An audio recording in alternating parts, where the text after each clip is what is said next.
Друзья, всем привет! Ко мне приехал Mitsubishi Galant. Жалуются на посторонние звуки в задних тормозах. Моя задача найти причину и устранить ее. Задевает за пружинку.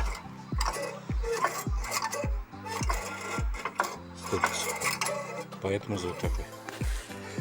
А здесь у меня вообще развалилось.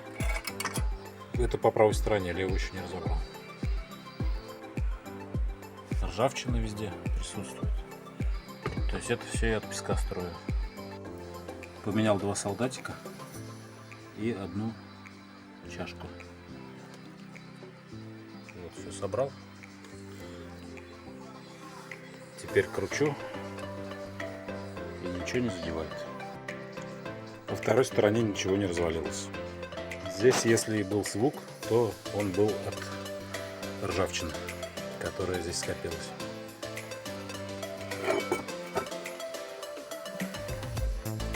Вот ржавчина.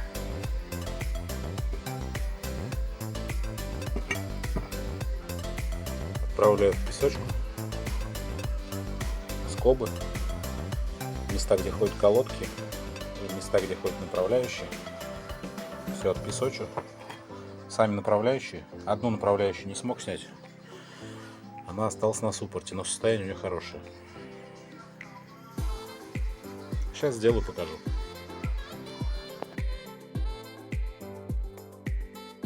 Зачистил ступицу. Смазываю алюминиевой смазкой. Раньше использовал медную, но сделал вывод, что медная смазка сюда вообще не подходит. Так что теперь использую только алюминиевую. Можно еще графитку. От медной смазки ржавеет еще больше. Вот готовая скоба. Направляющие.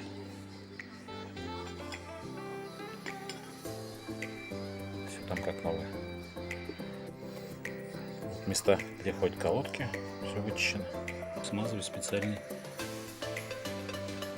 антискрипtной смазкой. Диск готов, точить его не стал. Если я его проточу, толщина уже будет меньше минимума, поэтому решил оставить так, он еще походит. Машина собрана, все скрипы прошли, по крайней мере я ничего не слышу. Окончательный вердикт жду от клиента. Все у меня получилось, клиент доволен. Подписывайтесь на канал, ждите новых роликов, всем пока.